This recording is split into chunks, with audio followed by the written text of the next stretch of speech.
Derivation of formula phase difference is equal to 2 pi by lambda into path difference. तो ये बहुत ही famous relation है, ठीक है ना, एक फेज डिफरेंस के बीच और पाथ डिफरेंस के बीच। तो ये आपको बहुत ही अच्छी तरह समझ में आ जाएगा, ठीक है, अगर आप ध्यान से सुनेंगे, क्योंकि आपको एसएचएम का मीनिंग क्लियर है, ठीक है।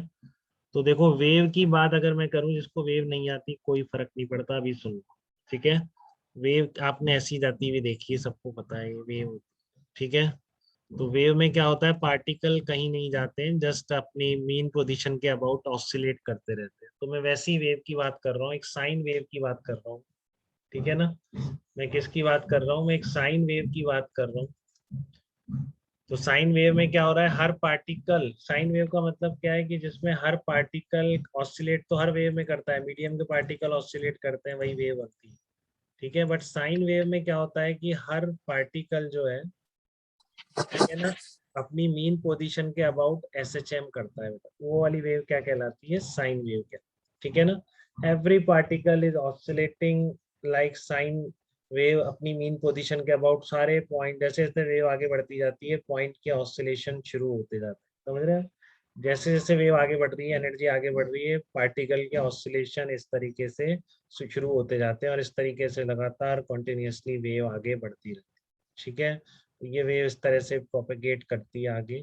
तो पार्टिकल्स कहीं नहीं जाते हैं वेव में, केवल आपके एक ही जगह पर पार्टिकल ऑसिलेट करते रहते हैं, सारे पार्टिकल। देखो यहाँ से ऑसिलेशन आगे बढ़ते हैं, तो अब ये वाले ऐसा नहीं कि जो यहाँ पे ऑसिलेट कर गए एक बार, वो हमेशा करते रहेंगे, अब आगे ऑसिलेशन बढ़ते रहेंगे। पहले ये पार्टिकल रेस्ट पर था, धीरे धीरे वेव वहां तक भी पहुंच जाएगी, तो वो भी ऑसिलेट करने लग जाए, ठीक है ना। वेव थोड़ी आगे चल के दूसरे पार्टिकल पर भी पहुंच जाएगी, तो इस तरीके से ये ऑसिलेशन होते रहेंगे, ठीक है। तो इस तरीके से वेव आपकी आगे बढ़ रही है, मान लो, तो सारे पार्टिकल की सिंपल हार्मोनिक मोशन शुरू होती जा रही है, ठीक है। तो यहाँ पर जो फार्मूले में पाथ डिफरेंस यूज कर रहा हूँ, उसका मतलब है कि जस्ट दो पॉइंट्स के बीच डिस्टेंस कितनी, ठीक है ना। लेट्स से एक पॉइंट को मैं ए बोल रहा हूँ, एक पॉइंट को बी बोल रहा हूँ, दोनों के बीच का जो डिस्टेंस है, ये delta x, this is called path difference. देखिए, ठीक है, ये आपका क्या है, पाथ डिफरेंस है। तो आपने वेव में पढ़ी हो ना पढ़ी हो, अब एक बात जरूर सुन लें कि हर पॉइंट की जो फ्रिक्वेंसी होती है वो सेम होती है, ठीक है। हर पॉइंट की जो फ्रिक्वेंसी होती है ऑसिलेशन की, वो सेम होती है, मीडियम चेंज करने पर भी हो जाए, रिफ्लेक्शन कुछ रिफ्रैक्शन कुछ भी हो जाए, ठीक है ना। बट पार्टिकल की फ्रिक्वेंसी चेंज नहीं होती है इस वेव मोशन, ठीक है ना, फ्रिक्वेंसी वही रहती है, ठीक है। जैसे कि लाइट एक मीडियम से दूसरे मीडियम में जाती है, ध्यान से सुन लेंगे और लिख लेंगे इसको, unchanging medium frequency remains unchange, ठीक है, फ्रीक्वेंसी रिमेन्स अनचेंज, कि लाइट जा रही है, रिफ्रैक्ट हो गई अलग अलग मीडियम से, ठीक है, बट कभी भी उसकी फ्रीक्वेंसी है, मीडियम चेंज करने पर स्पीड चेंज हो जाएगी, वेवलेंथ चेंज हो जाएगी, ठीक है। बट पार्टिकल की फ्रिक्वेंसी चेंज नहीं होती है, बहुत बार ऑब्जेक्टिव में पूछते हैं, तो अब आप इसमें कंफ्यूज नहीं करेंगे, कोई भी बता दिया है मैंने कि मीडियम चेंज करने के साथ साथ फ्रिक्वेंसी चेंज नहीं होती, ठीक है। तो ये बहुत इंपॉर्टेंट डेरिवेशन है, 11th वालों को 11th में भी खूब ध्यान से कराया होगा, ठीक है ना। ये काफी इंपॉर्टेंट डेरिवेशन है बिल्कुल। ये आपका, जैसे मैं कह रहा हूँ कि वेव ऐसे चल रही थी, यहाँ पे ऑसिलेशन शुरू हुए, कुछ देर बाद यहाँ के भी शुरू हो जाएंगे, ऐसे आगे बढ़ती जाएगी। तो दो पॉइंट्स के जो पाथ डिफरेंस का मतलब है वो ये है कि ए पॉइंट है और बी पॉइंट है, दोनों के बीच की जो डिस्टेंस डेल्टा एक्स है, that is the path difference, ठीक है। अब फेज डिफरेंस का मीनिंग समझो ध्यान से, फेज डिफरेंस का क्या मतलब है इन दोनों पॉइंट्स के। मुझे ये बताओ कि यहाँ पर जैसे इधर जा रही है वेव, ठीक है, अब जिसने पहली बार सुन रहा है वो ध्यान से सुन ले, जिसने सुन रखा है उसे आता होगा, ठीक है सर ना। इसमें पार्टिकल मूव नहीं करते क्या?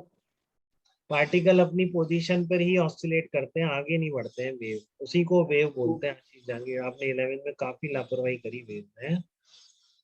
सर वेव वाला छूट गया था मेरा। हाँ, सबका ही छूटा हुआ होता है, इसलिए मैं तो बहुत ज्यादा टाइम तक वही पढ़ाता हूँ बच्चों को, क्वेश्चन आ गया तो सभी गलत करेंगे, बट जिसने पढ़ा हुआ है ढंग से वो जरूर पढ़ के जाए, ठीक है ना। सो तो आगे देखो वो तो हाँ बताओ आर्यन, कुछ पूछ रहे हो क्या। सर वो एक ही ऑसिलेट करता रहता है तो आगे कैसे जाती है, मतलब ऊपर नीचे oscillate? नहीं, तो आगे तो डिस्टरबेंस जा रहा है, एनर्जी जा रही है, एनर्जी, ठीक है ना, आगे अच्छा एनर्जी जा रही है, इसलिए आगे पार्टिकल ऑसिलेट करना शुरू कर देते हैं। तो वेव के आगे बढ़ने का मतलब होता है एनर्जी का आगे बढ़ना, समझ रहे हो रियन? पार्टिकल आगे नहीं बढ़ते हैं वेव, ठीक है ना? आप कोई बोलता है तो किसी की आवाज आप सुनते हो, देखो इतना काम में आता है वेव वाला, बहुत ही इंपॉर्टेंट चैप्टर है, इसलिए मैंने इतना बोला था पढ़ लो पढ़ लो। पढ़ा भी बच्चों ने काफी पढ़ा, काफी दिन तक पढ़ा, ठीक है? ये आपका हर पार्टिकल क्या है, अपनी ऑसिलेट कर रहा है मीन पोजीशन के अबाउट, ठीक है? तो ये एनर्जी आगे बढ़ रही है, एनर्जी, समझ रहे हो रियन? जैसे आप बोलते हो तो ऐसा नहीं कि आपके माउथ के पास जो एयर पार्टिकल्स थे और दूसरे के कान में एंटर कर जाते हैं, ऐसा नहीं, ठीक है ना? एयर के जो पार्टिकल मॉलिक्यूल्स है वहीं रहते हैं, जस्ट डिस्टरबेंस ट्रांसफर होता है, एक एक पार्टिकल दूसरे पार्टिकल को ट्रांसफर करता जाता है, ठीक है ना, एनर्जी को। तो जैसी एनर्जी आई वो भी ऑसिलेट करने लग गया, थोड़ी देर बाद इसके पास आ गई वो भी ऑसिलेट करने लग गया, ऐसे चलता रहता है, तो सारे ऑसिलेट करने लग जाते हैं, पूरे में वेव चल जाती है। समझ रहे हैं इस चीज को आप? तो मैं ये कह रहा हूँ कि यहाँ से जब वेव यहाँ तक पहुंची तो इसका ऑसिलेशन तो कुछ टाइम पहले शुरू हो गया ना, ठीक है? तो अब ये सब एसएचएम कर रहे हैं, तो इसका मतलब क्या हुआ, ए का जो वेक्टर है अपना एम्पलीट्यूड वाला वेक्टर जो अपना है, ठीक है ना, उसने क्या करा, पहले घूमना शुरू कर दिया ना बेटा, इसका तो पहले घूमना शुरू हो गया हो, ठीक है? इसका कुछ देर बाद घूमना शुरू होगा, जब यहाँ पे मोशन स्टार्ट हो तब यहाँ से स्टार्ट होगा इसका, क्योंकि मेन पोजीशन पे था तब तक तो कोई डिस्टर्बेंस नहीं। लेकिन जब तक वेव यहाँ तक पहुंची, ध्यान से सुन लो एक बार भी समझ आ जाता है इसका आना, ठीक है? जब वेव यहाँ तक पहुंची, ठीक है, तो इसका जो डिस्टरबेंस है वो तो इससे थोड़ी देर बाद शुरू होगा, तो इसका मतलब इसका ये जो रेडियस वेक्टर है, ठीक है ना, ये जो एम्पलीट्यूड वाली जो लाइन है जो हम सर्कुलर मोशन से रिप्लेस करते हैं, क्योंकि हर पार्टिकल के कॉरस्पॉन्डिंग एक सर्कल बन सकता है, तो इस पार्टिकल के जो सर्कल बनेगा, तो जब यहाँ पर डिस्टरबेंस पहुंच रहा है उससे पहले तो ये कुछ घूम जाएगा ना, कुछ भी एंगल घूम गया, लेट्स से फाई नॉट घूम गया, समझ रहे हो इस चीज को बेटा? क्योंकि यहाँ तो कुछ देर बाद और डिस्टरबेंस पहुंचा है ना, इससे कुछ पहले पॉइंट पर तो वेक्टर घूमना शुरू हो गया, ठीक है ना?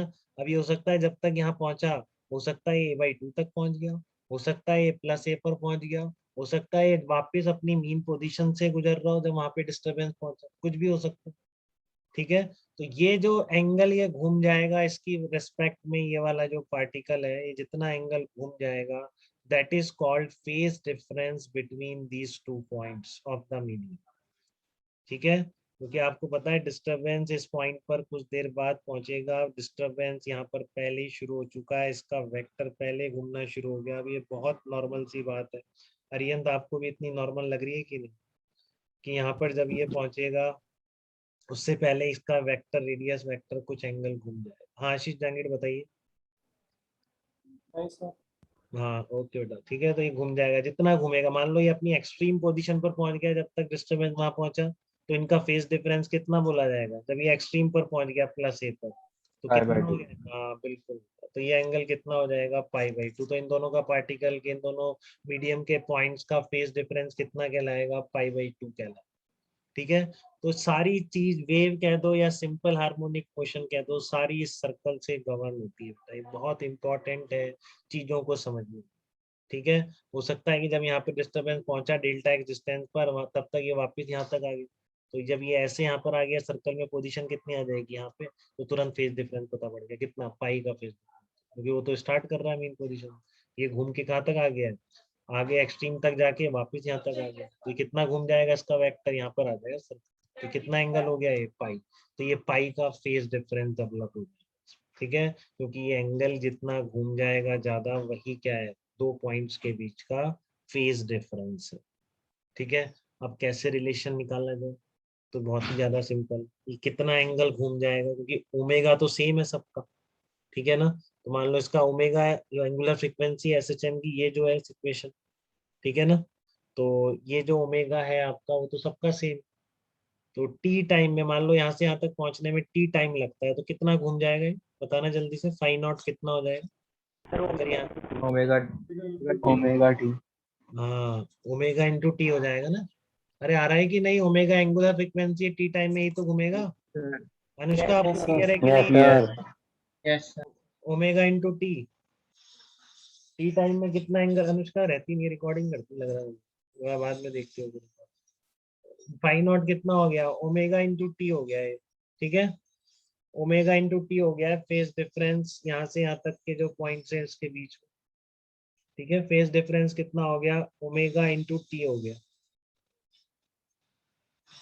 तो इसमें टाइम कितना लगेगा कोई बता सकता है? अगर वेव की स्पीड देखो फिक्स रहती है, वो constant. Delta x upon v. हाँ, तो दो स्पीड होती है वेव में, एक तो एनर्जी प्रोपगेशन की स्पीड है वो अलग है, और पार्टिकल की जो स्पीड है ऑसिलेशन की वो अलग चीज है। ठीक है, दोनों एकदम डिफरेंट। ठीक है, तो वी स्पीड, अगर वेव की स्पीड वी है तो आपका जो डेल्टा एक्स है, ठीक है, उसमें टाइम कितना लगेगा? Speed equal to distance upon time. तो कोई ऐसा बच्चा नहीं जो ये ना लगा निकाल सकता हो कि अगर स्पीड वी है तो डिस्टरबेंस के ए से बी तक पहुंचने में कितना टाइम लगेगा। ठीक है, तो ये बेटा जिंदगी निकल जाती है लोगों की 11th 12th में, चीजें समझ नहीं आती है जो आप सुन रहे हो ना आज। ठीक है ना, इस once in lifetime opportunity, आगे कोई नहीं बताने वाला आपको ये सब। सुन लो, कोई बता दे तो मान लो, कोई नहीं बताया, इतना टाइम ही नहीं होता। ठीक है ना, आपके पास ना पढ़ाने वाला। तो ध्यान से समझ लो, ओमेगा इंटू टी, यहाँ से यहाँ तक टाइम कितना लगेगा? Delta x upon v. ठीक है, तो ये आ गया omega by v into delta x. ठीक है ना, omega by v into delta x. तो ओमेगा क्या है बेटा यहाँ पे? 2 ओमेगा पाई क्या? बाय लैम्डा हाँ, डेल्टा एक्स। हाँ रुको, अभी रुको एक सेकेंड आना। ओमेगा क्या? एंगुलर फ्रीक्वेंसी है।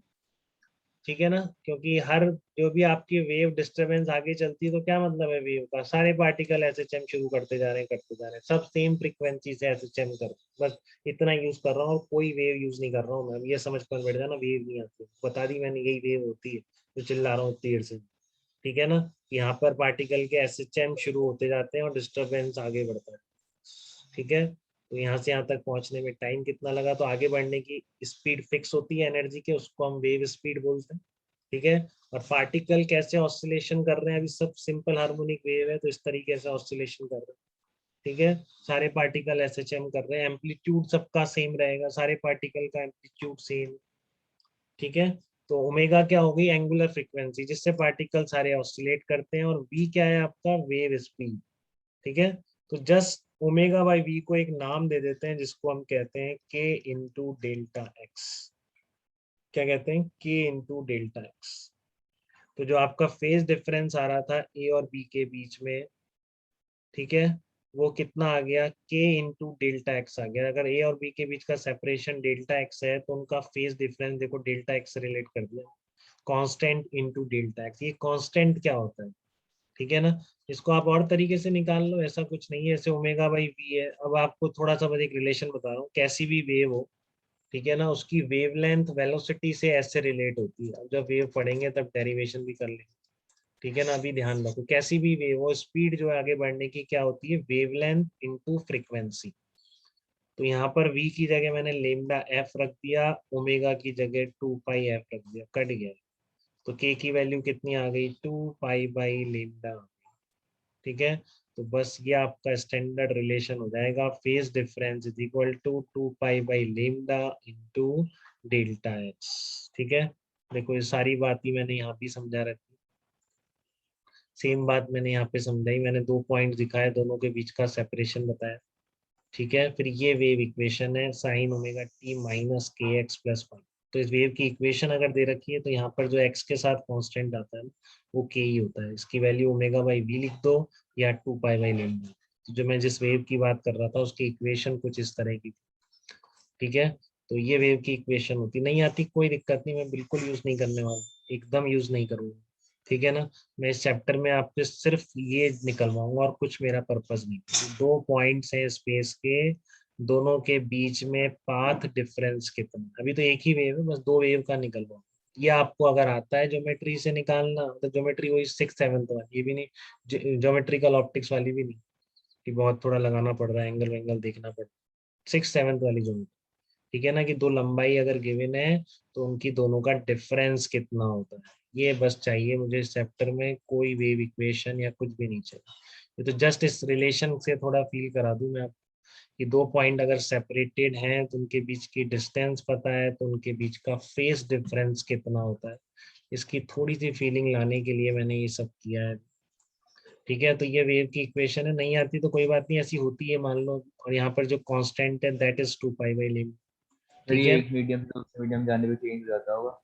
क्या चेंज हो जाता है? के ना, डेफिनेटली के चेंज हो हाँ, जाएगा, मीडियम चेंज वो हो जाएगा। फेज डिफरेंस भी चेंज जाएगा फिर। हाँ, क्योंकि ओमेगा और वी है। ठीक है, एक मीडियम से दूसरे मीडियम में बिल्कुल सेम हो जाए। ठीक है, क्लियर है? इसको बात को ध्यान रखना, लिम्डा चेंज हो जाता है एक मीडियम से दूसरे में। Yes sir. तो फिर हम क्या करेंगे, आधा मीडियम अलग आधा मीडियम अलग, तो उसकी भी हमने एक बहुत अच्छी टेक्निक निकालेंगे। ठीक है, आधा मीडियम अलग आधा मीडियम अलग, तो फिर हम कैसे फेज डिफरेंस रखें। अभी तो हम वही बात कर रहे हैं कि एक ही मीडियम। ठीक है, तो एक ही मीडियम में है तो आपका 2 पॉइंट का फेज डिफरेंस कितना हो जाएगा, 2 pi by lambda into delta x. Clear है बेटा ये चीज? 2 पॉइंट का फेज डिफरेंस कितना हो जाएगा, 2 pi by lambda into delta x. ये बहुत ज्यादा इंपॉर्टेंट बात सीख गए आप, बहुत ही जबरदस्त बात। तो इसमें कोई डाउट तो नहीं है किसी को? एक सिंगल वेव में किसी भी 2 पॉइंट की वेव चल रही है इस तरीके से, कोई भी 2 पॉइंट के बीच की डिस्टेंस बता दो, आप दोनों का फेज डिफरेंस लिख सकते हो। ठीक है ना, फेज डिफरेंस का मीनिंग बता दिया, जब तक वेव वहां पहुंची तब तक इसका कितना एंगल बनेगा, that is the phase difference. हो सकता है ये पूरा चक्कर काट के आ गया, तो फिर उन दोनों पॉइंट का फेज डिफरेंस 0 हो जाए। ठीक है ना, जब तक वो वहां पर, क्योंकि उसके बाद एंगल चेंज नहीं हो सकता बेटा, ऐसा नहीं कि शुरू में हो गया बाद में चेंज हो जाए। क्यों? क्योंकि दोनों का ओमेगा सेम है ना, दोनों का क्या है, ओमेगा सेम है। अगर मान लो आपका यहाँ पर t इक्वल टू 0 पे जब ये शुरू करता है, ठीक है, तो ये एंगल कितना आगे घूम गया, π/6। अब दोनों, इसका भी तो ओमेगा से शुरू होगा, जब दोनों वेक्टर ओमेगा से घूम रहे हैं तो बीच का एंगल थोड़ी चेंज होगा, फेज डिफरेंस फिर कांस्टेंट। ठीक है ना, इस वेव ऐसे गई तो 2 पॉइंट के बीच का, क्योंकि ये डेल्टा एक्स कांस्टेंट है, क्योंकि वो पॉइंट थोड़ी नहीं जा रहे कहीं, स्पेस के पॉइंट है।